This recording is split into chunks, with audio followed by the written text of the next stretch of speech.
Y tanto. Niños y niñas que parecen, casi absorbidos por sus propias mochilas, caminando con un esfuerzo que no parece corresponder a su tamaño. Es que detrás de esa imagen, que parece hasta tierna, se esconde un problema de salud postural, que es una auténtica bomba de relojería. Totalmente. Tendemos a pensar que el dolor de espalda es cosa de adultos, pero es que las semillas de muchos de esos problemas se plantan a los 8 años, con una mochila mal cargada. Exacto. Y por eso hoy vamos a analizar a fondo esa imagen. Vamos a desgranar un artículo muy clarificador del Diario do Nordeste que, con la ayuda de la pediatra Yuka Araujo, nos da unos consejos clarísimos. Unos consejos sobre el peso ideal y sobre todo sobre su impacto real en la salud, que es lo importante. Esa es la misión de hoy. Descifrar el manual de instrucciones para una espalda sana, entender cuál es la regla de oro para el peso, qué riesgos existen más allá de un simple dolor y, qué podemos hacer en la práctica. Efectivamente, porque esto no va de evitar una molestia pasajera. Lo que está en juego es el desarrollo de hábitos posturales para toda la vida. Hoy vamos a ver la biomecánica de llevar una carga excesiva a una edad tan temprana. Es una inversión en su salud futura. Pues vamos al lío. La pregunta que se hace todo el mundo en casa mientras intenta cerrar una cremallera a punto de estallar es: ¿existe una regla clara y sencilla para saber si una mochila pesa demasiado? Porque a ojo es imposible. Pues por suerte sí, y es sorprendentemente simple. El artículo, a través de la doctora Araujo, nos presenta lo que podríamos llamar la regla del 10%. La regla del 10%. Exacto. Es la directriz principal y la más segura. La mochila, con todo dentro, no debería superar el 10% del peso corporal del niño o la niña. O sea que, báscula en mano. Si un niño pesa 30 kilos, su mochila no puede pasar de 3 kilos. Justo. Tan simple y, a la vez, me atrevería a decir que tan fácil de ignorar. Recuerdo mi propia mochila y estoy seguro de que superaba eso con creces. Todos lo hemos hecho. Por eso es importante tener esa referencia.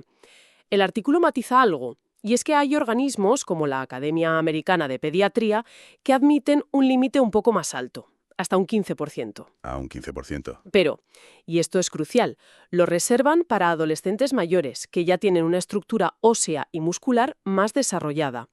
Para los más pequeños, el 10% es la línea roja. Desarrollo que uno de 16. Pero lo interesante es entender el por qué. ¿Qué pasa exactamente en el cuerpo de un niño cuando le colgamos un 15 o un 20% de su peso?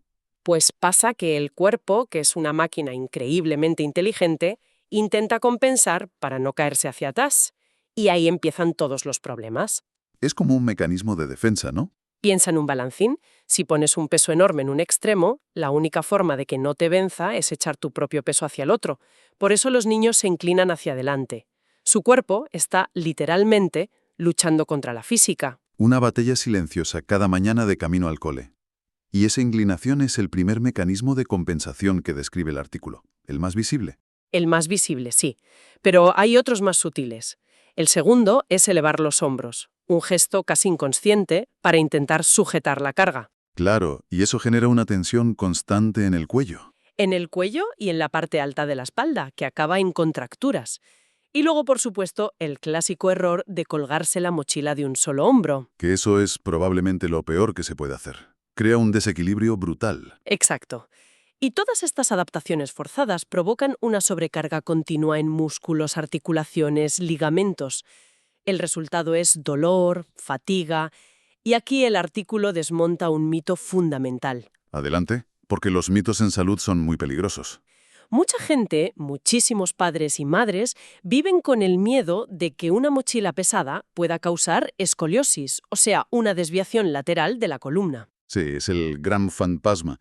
Pues la doctora Araujo es muy tajante. No hay evidencia científica de que una mochila pesada cause escoliosis estructural. Espera, esto es importantísimo.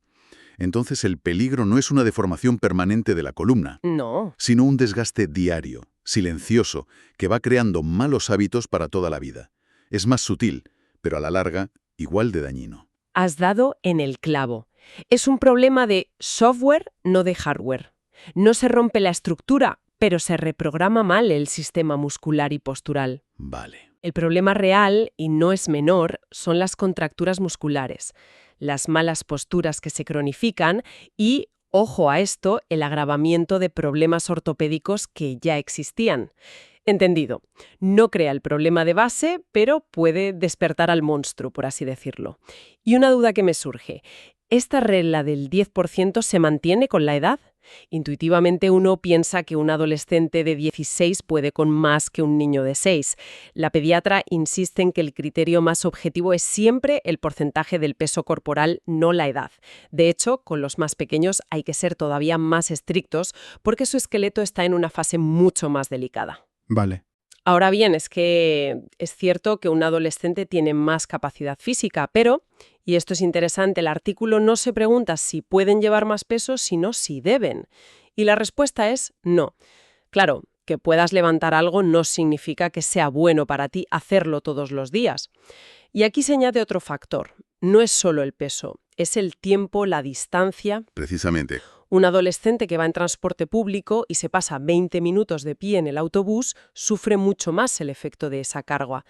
Por eso es vital que las familias y los educadores aprendan a ser detectives. Me gusta esa idea de ser detectives. ¿Qué pistas nos da el artículo? La primera, la más obvia, las quejas verbales. Si un niño dice que le duele la espalda, el cuello, hay que creerle. Totalmente. La segunda pista es física, muy visible, en las marcas de las asas.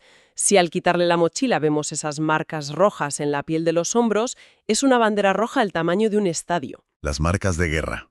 Un clásico. Si se queda el tatuaje del asa, mala señal. Luego estaría la postura, ¿no? Verle caminar inclinado incluso cuando ya no lleva la mochila. Esa es una señal muy clara, como si el cuerpo se hubiera quedado atrapado en esa posición. Y otra es la dificultad para manejar la mochila. Si le cuesta un mundo ponérsela, si bufa o se resiste, su cuerpo nos está hablando. Clarísimo. Pero hay una última señal, que a mí me parece la más reveladora y la que más se nos escapa. A ver, Los cambios de comportamiento. La doctora Araujo alerta sobre una irritabilidad excesiva o un cansancio desproporcionado al llegar a casa. eso me parece fascinante. Es contraintuitivo. Uno piensa en los deberes, en una pelea en el patio, y a lo mejor la respuesta es que simplemente le duele la espalda. Es una combinación, por un lado, el agotamiento físico de transportar ese peso, pero por otro lado, el malestar constante, aunque sea de bajo nivel, genera un estrés que agota los recursos mentales y afecta al ánimo. Es una fuga de energía constante. Justo. Vale, hemos pintado un panorama bastante claro. Me pongo en la piel de quien nos escuche, que estará pensando, genial, ahora que me has asustado, ¿qué hago? Y la primera idea que viene a la mente es la supuesta solución mágica. ¿Las mochillas de ruedas? La gran pregunta. Y la respuesta del artículo es, depende. Pueden ser una gran alternativa, pero tienen su propia cara B. Claro, porque el mundo real está lleno de escaleras y bordillos. Ahí el remedio puede ser peor que la enfermedad, ¿no? Porque al final tienes que levantar todo el peso de golpe y con un solo brazo. Ahí está el problema.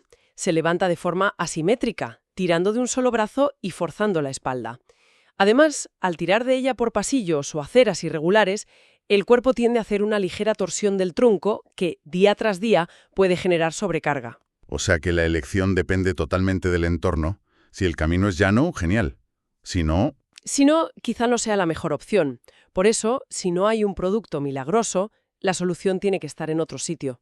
en la responsabilidad compartida que decías antes, Exacto. El artículo insiste en que la solución es un esfuerzo coordinado entre lo que se hace en casa y lo que se hace en el colegio. Vamos a desgranar eso. En casa, ¿qué podemos hacer? Lo primero, obvio, pesar la mochila de vez en cuando. coger la costumbre. Eso es. Y segundo, organizar el material, crear una rutina. 5 minutos cada noche para evitar un problema mayor. ¿Cómo preparar el bocadillo? Exacto. Y dentro de esa rutina hay un truco de organización clave. Los objetos más pesados, como los libros grandes, siempre deben ir pegados a la espalda. Para acercar el centro de gravedad al cuerpo. Eso es, reduce el efecto palanca. Y por último, algo que se olvida siempre, ajustarla bien. Con las dos asas, por supuesto, y con las cintas ajustadas para que la mochila quede alta y pegada a la espalda, no colgando a la altura del trasero. Que es como la llevan muchos adolescentes. Vale, esa es la parte de casa. Pero el colegio tiene un papel fundamental. Fundamental. La medida más eficaz que propone el artículo es facilitar el uso de taquillas. Las taquillas, la solución obvia que en muchos sitios parece que no acaba de funcionar.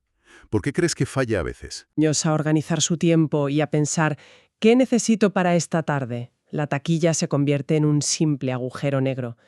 Requiere un trabajo activo por parte del centro. Tiene sentido. ¿Qué más pueden hacer los colegios? Pues varias cosas muy interesantes.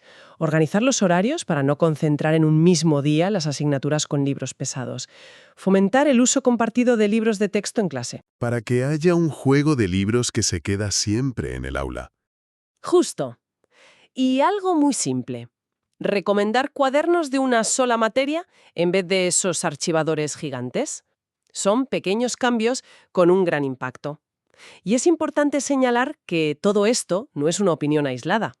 El artículo menciona que organismos como la OMS o las sociedades de pediatría y ortopedia de Brasil van exactamente en la misma línea. Hay un consenso científico total. Un consenso absoluto. Todos coinciden. Usar siempre las dos asas, ajustar bien la mochila y, si las tiene, usar las cintas que se abrochan en la cintura, que ayudan muchísimo a distribuir el peso. Y para las de ruedas, la recomendación es clara: tirar con la espalda recta y, muy importante, ir alternando la mano para no sobrecargar siempre el mismo lado del cuerpo. Entonces, ¿con qué nos quedamos de todo esto?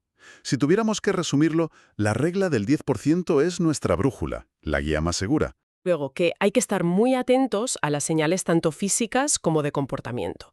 Un niño irritable puede ser simplemente un niño al que le duele la espalda. Y tercero, y quizá lo más importante, que la solución es un trabajo en equipo entre las familias y los colegios. No se trata solo del peso, sino de cómo se organiza y transporta. Y si conectamos esto con un panorama más amplio, no estamos hablando solo de cómo evitar un dolor de espalda, es algo mucho más profundo. A ver, Se trata de inculcar una conciencia sobre ergonomía, una especie de alfabetización corporal, desde la infancia. me encanta esa idea de alfabetización corporal. Nos preocupamos de que aprendan matemáticas, pero no a leer las señales de su propio cuerpo. Exactamente. Son hábitos que servirán toda la vida, ya sea llevando una mochila en el instituto, un maletín en la oficina o una bolsa de deporte. Es una lección de salud fundamental. Y esa idea me lleva a una última reflexión. El artículo se centra, con toda la razón, en aligerar la carga física que los estudiantes llevan a la espalda. Pero si dedicamos tanto esfuerzo a eso, al peso de los libros, ¿no deberíamos preguntarnos también por la otra carga, la invisible? ¿Te refieres a la carga mental? Me refiero al peso del currículo académico, de los deberes, de las extraescolares, de la presión por los resultados. Quizá el verdadero reto no está solo en vaciar las mochilas de libros, sino en aligerar también la mochila mental y emocional que a veces les ponemos encima.